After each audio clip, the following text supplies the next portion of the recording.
Assalamualaikum teman-teman. Kali ini kita akan membahas tentang pajak dan retribusi daerah. Apa sih pajak dan retribusi daerah? Nah, ayo kita bahas lebih lengkap. Pajak dan retribusi daerah biasanya disingkat dengan PDRD. Nah, PDRD adalah pungutan oleh daerah yang merupakan salah satu hak daerah dalam menyelenggarakan otonomi daerah tersebut. Hak-hak daerah tersebut sebagaimana dimaksud dalam pasal 21 Undang-Undang Nomor 32 Tahun 2004 tentang pemerintahan daerah. Apa itu pajak daerah? Nah, pajak daerah adalah kontribusi wajib kepada daerah otonom yang terhutang oleh orang pribadi maupun badan yang bersifat memaksa berdasarkan undang-undang, dengan tidak mendapatkan imbalan secara langsung, melainkan digunakan untuk keperluan daerah bagi sebesar-besarnya kemakmuran masyarakat. Tetapi jenis pajak yang lainnya juga ada loh. Nah, jenis pajak berdasarkan wujudnya terbagi menjadi dua, yaitu pajak langsung dan pajak tidak langsung. Pajak langsung adalah pungutan atau pajak yang dibebankan secara langsung kepada wajib pajak seperti pajak kekayaan dan pajak penghasilan. Untuk pajak tidak langsung adalah pungutan atau pajak wajib yang harus dibayarkan sebagai sumbangan wajib terhadap negara yang secara langsung dikenakan kepada wajib pajak. Contohnya seperti cukai rokok. Selanjutnya adalah jenis pajak berdasarkan jumlah yang harus dibayarkan. Nah, yang pertama ada pajak pendapatan. Pajak pendapatan adalah pajak yang dikenakan atas pendapatan tahunan atau laba dari seseorang atau perseroan terbatas. Yang kedua adalah pajak penjualan. Pajak penjualan adalah pajak yang dikenakan pada saat terjadinya transaksi penjualan barang atau jasa kepada pembeli. Selanjutnya kita akan membahas tentang retribusi daerah. Apa itu retribusi? Retribusi adalah pungutan yang dikenakan kepada masyarakat atau warga yang menggunakan fasilitas yang telah disediakan oleh negara. Biasanya retribusi juga merupakan pungutan daerah sebagai pembayaran atau pemberian izin tertentu atas jasa yang diberikan atau disediakan oleh pemerintah daerah untuk kepentingan pribadi atau badan. Nah, retribusi biasanya dikelola langsung oleh Dinas Pendapatan Daerah atau biasa kita sebut dengan Dispenda. Nah, retribusi daerah dikelompokkan dalam 3 bagian, yaitu yang pertama adalah jenis retribusi jasa umum. Nah, jenis retribusi jasa umum ini memiliki contoh yang banyak sekali, biasanya berupa dengan pelayanan. Contohnya seperti pelayanan kesehatan, pelayanan persampahan atau kebersihan, pelayanan penggantian biaya cetak KTP atau akta catatan sipil, dan pelayanan-pelayanan lainnya.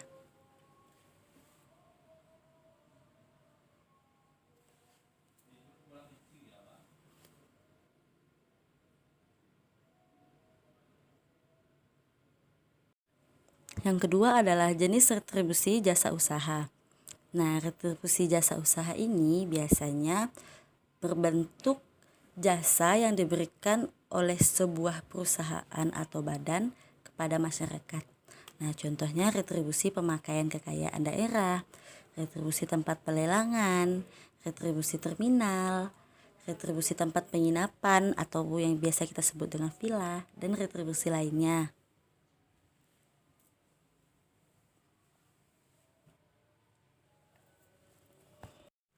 Yang terakhir adalah jenis retribusi perizinan. Nah, ini biasanya diberikan pemerintah daerah untuk perusahaan atau badan yang akan membangun gedung atau membangun usaha di tempat tersebut. Contohnya adalah retribusi izin tempat penjualan minuman beralkohol, retribusi izin usaha perikanan, dan yang lainnya.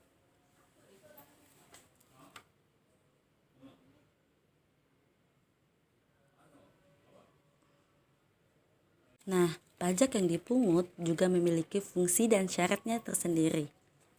Ayo kita bahas lebih lengkap. Fungsi dari syarat terbagi menjadi 4 bagian. Yang pertama adalah fungsi anggaran. Sebagai sumber pendapatan negara, pajak berfungsi untuk membiayai pengeluaran-pengeluaran negara tersebut. Untuk menjalankan tugas-tugas rutin negara dan melaksanakan pembangunan negara, sebuah negara membutuhkan biaya. Nah, biaya ini dapat diperoleh dari penerimaan pajak. Yang kedua adalah fungsi mengatur. Pemerintah dapat mengatur pertumbuhan ekonomi melalui kebijaksanaan pajak yang dibuat. Dengan fungsi mengatur, pajak bisa digunakan sebagai alat untuk mencapai tujuan. Contohnya, dalam rangka melindungi produksi dalam negeri, pemerintah menetapkan bea masuk yang cukup tinggi untuk masuknya produk luar negeri. Yang ketiga adalah fungsi stabilitas. Dengan adanya pajak, pemerintah memiliki dana untuk menjalankan kebijakan yang berhubungan dengan stabilitas harga sehingga inflasi dapat dikendalikan. Hal ini bisa dilakukan antara lain dengan jalan mengatur peredaran uang di masyarakat, pemungutan pajak, dan penggunaan pajak yang efektif dan efisien. Yang keempat adalah fungsi redistribusi pendapatan. Nah, pajak yang sudah dipungut oleh negara akan digunakan untuk membiayai semua kepentingan umum, termasuk juga untuk pembiayaan pembangunan sehingga dapat membuka kesempatan kerja, yang pada akhirnya akan dapat meningkatkan pendapatan masyarakat. Untuk tidak saling merugikan, baik masyarakat ataupun negara, maka pemungutan pajak harus berdasarkan persyaratan sebagai berikut ini. Yang pertama adalah pemungutan pajak harus bersifat adil. Seperti halnya produk hukum, pajak pun mempunyai tujuan untuk menciptakan keadilan dalam pemungutan pajak. Adil dalam perundang-undangan maupun adil dalam pelaksanaannya. Contohnya, yang pertama, dengan mengatur hak dan kewajiban para wajib pajak. Yang kedua, pajak diberlakukan bagi setiap warga negara yang memenuhi syarat sebagai wajib pajak. Dan yang ketiga, sanksi atas pelanggaran pajak diberlakukan secara umum sesuai dengan berat ringannya pelanggaran. Syarat yang kedua adalah pengaturan pajak harus berdasarkan undang-undang. Sesuai dengan pasal 23 Undang-Undang Dasar tahun 1945 yang berbunyi, pajak dan pungutan yang bersifat untuk keperluan negara diatur dengan undang-undang. Ada beberapa hal yang perlu diperhatikan dalam penyusunan undang-undang tentang pajak, yaitu yang pertama, pemungutan pajak yang dilakukan oleh negara harus berdasarkan undang-undang dan dijamin kelancarannya.